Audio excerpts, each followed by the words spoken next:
вопросов или седьмая концепция, которая у немусульман наблюдается неправильное представление, это вопрос, почему ислам угнетает женщину, заставляя ее покрывать голову. Почему ислам угнетает женщину, заставляя ее ходить в хиджабе? Прежде чем приступить к обсуждению причин хиджаба, позвольте мне проанализировать положение женщины в древних цивилизациях. Когда мы читаем историю вавилонской цивилизации, мы видим, какое плохое отношение было к женщине. Если человек совершал убийство, то в наказание убивали его жену. У них был такой закон. А если обратиться к греческой цивилизации, известной как одна из самых великих цивилизаций, то они в свое время верили в воображаемую женщину по имени Пандора, из-за которой на мир обрушились все беды. В этой великой греческой цивилизации женщина была лишь объектом плотских утех и наслаждений. Среди них была сильно развита проституция. Что касается византийской цивилизации, то положение женщины было еще приниженным, а разврат и блуд широко распространились в обществе. Рассматривая историю арабской культуры до ниспослания Корана, мы находим, что арабы в основном закапывали новорожденных дочерей живыми. Хвала Аллаху и еще раз хвала Аллаху, после ниспослания Корана эта жестокая практика среди арабов прекратилась. Однако положение женщины в других странах осталось прежним. Ислам, и хвала Аллаху за это, возвысил женщину. Пророк Мухаммад, саллаллаху алейхи вассалям, стал главной причиной того, что женщина получила свои права. И после того, как ислам наделил женщину правами, он также указал на путь, ступая по которому она может сохранить свою честь и достоинство. Поэтому хиджаб был предписан женщине, чтобы она могла сохранить свои права и не возвращаться опять в прежние дикие времена. Обычно люди обсуждают хиджаб женщины. Однако Всевышний Аллах в Священном Коране сначала привел хиджаб мужчины, и только затем хиджаб женщины. В суре Свет в 30-м аяте Всевышний Аллах сказал: «Скажи верующим мужчинам, чтобы они опускали свои взоры и оберегали свои половые органы. Так будет чище для них. Воистину Аллаху ведомо о том, что они творят». Если, увидев женщину, у мужчины возникают какие-либо непристойные мысли, он должен опустить взор. И об этом говорит нам Коран. Как-то раз один мусульманин засмотрелся на женщину, и я сказал ему: «Брат, что ты делаешь? Это запрещено в исламе». И он мне сказал, что наш любимый посланник, саллаллаху алейхи вассалям, сказал, что первый взгляд прощается, а второй запрещен. А я еще даже половину первого взгляда не досмотрел.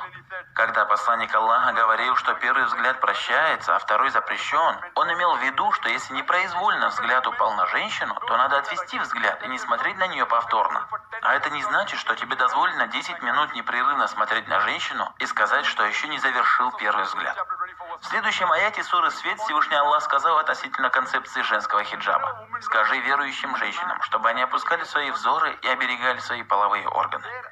Это и есть общая концепция хиджаба, у которого в основном 6 критериев, приведенных в Коране и Сунне, касающиеся именно одежды.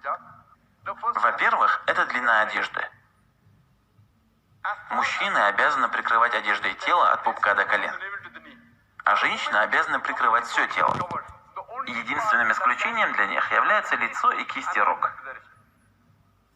Остальные 5 критериев общие для мужчин и женщин. Во-вторых, одежда, которую носят и мужчины, и женщины, должна быть просторной, не облегающей и не выделяющей части тела. В-третьих, одежда не должна просвечивать и должна быть плотной, чтобы смотрящий не мог через нее разглядеть тело. В-четвертых, одежда не должна быть яркой и привлекающей внимание противоположного пола. В-пятых, одежда не должна походить на то, что носит противоположный пол. И в-шестых, одежда не должна быть похожей на специальную одежду немусульман. Это основные 6 критериев хиджаба относительно одежды. Но это еще не полноценный хиджаб в общем смысле. Полноценный хиджаб наряду с соответствующей одеждой включает в себя поведение и поступки человека, а также его намерения. Понятие хиджаб, кроме одежды, распространяется также на глаза человека, на его сердце, разум и мысли. Также в него входит манера общения, манера ходьбы и отношения к другим. Это и есть полноценный смысл хиджаба. Всевышний Аллах сказал в Коране в 59-м аяте суры Сомны: О пророк, скажи своим женам, своим дочерям и женщинам верующих, чтобы они опускали на себя покрывало. Так их будут легче отличать от рабынь и блудниц и не станут обижать. Аллах прощающий, милующий. Коран говорит, что хиджаб предписан женщине, чтобы отличить ее и тем самым обезопасить и уберечь от нападок и оскорблений. Я хочу задать вам вопрос. Допустим, есть две сестры-близняшки, очень красивые и равные по красоте. Они идут по набережной улице в Дубае. Одна из них носит хиджаб, соответствующий нормам ислама и покрывающий все ее тело, кроме лица и кисти и рук. А другая сестра одета в западном стиле, в коротких шортах или юбке. И они вместе идут по набережной улице города Дубай. И навстречу им идет один мерзкий тип, который ведет себя нагло и пристает к женщинам. Я хочу спросить вас, к какой из двух сестер он начнет приставать? К той, которая одета согласно нормам ислама? Или к той, которая одета по-европейски, в коротких шортах? К которой из них он подойдет? Скорее всего, он выберет ту, которая носит европейскую одежду. Если ты предлагаешь, то получишь ответ.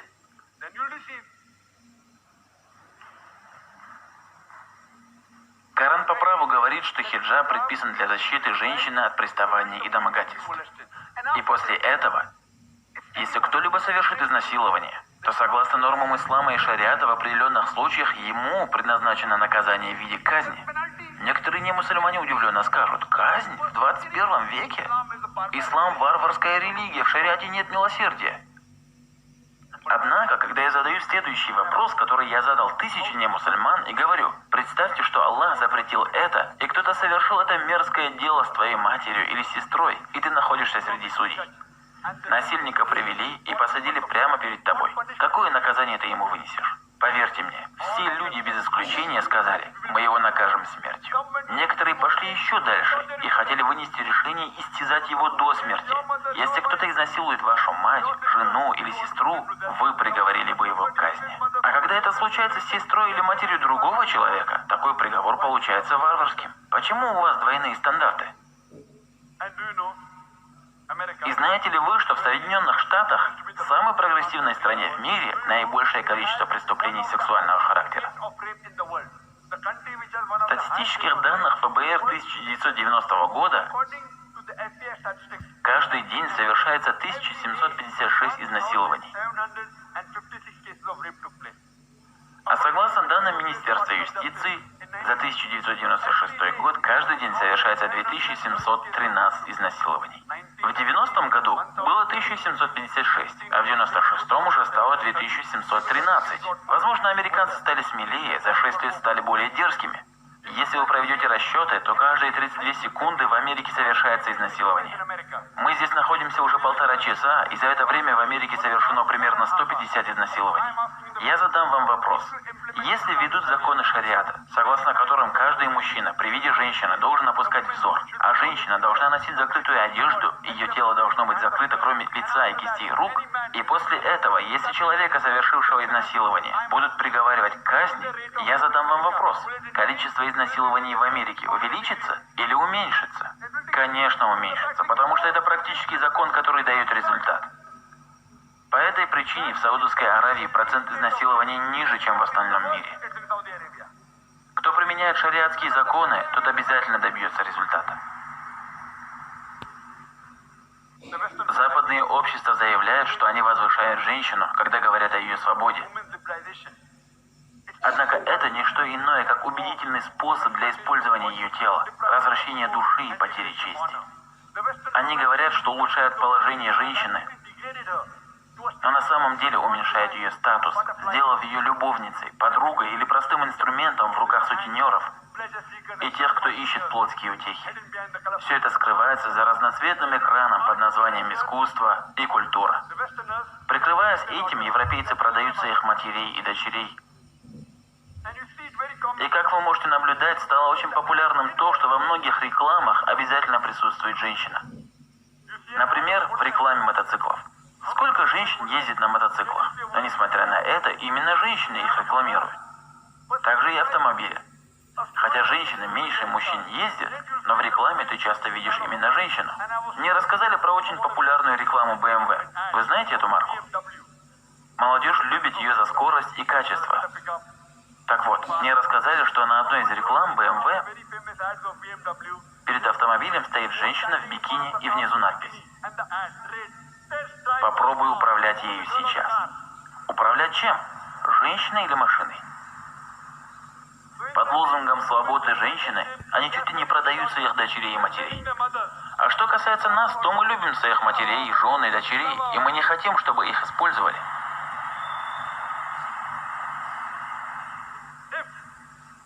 Если в широком смысле хиджаб является угнетением, но он защищает женщину, то пусть считают нас угнетателями. Мы любим такое угнетение и такую защиту. Если вы под предлогом свободы женщины хотите управлять ей, продавать ее тело, использовать ее красоту ради выгоды, то мы очень рады, что наша религия этого не позволяет. На самом деле ислам предписал женщине хиджаб, чтобы возвысить ее положение и защитить ее. И сегодня мы видим, что в западных странах творится то же самое, что творилось в прежних цивилизациях, в римской и греческой. Женщину используют, называя это культурой, свободой, искусством, модой и так далее, тем самым возвращаясь в древние века.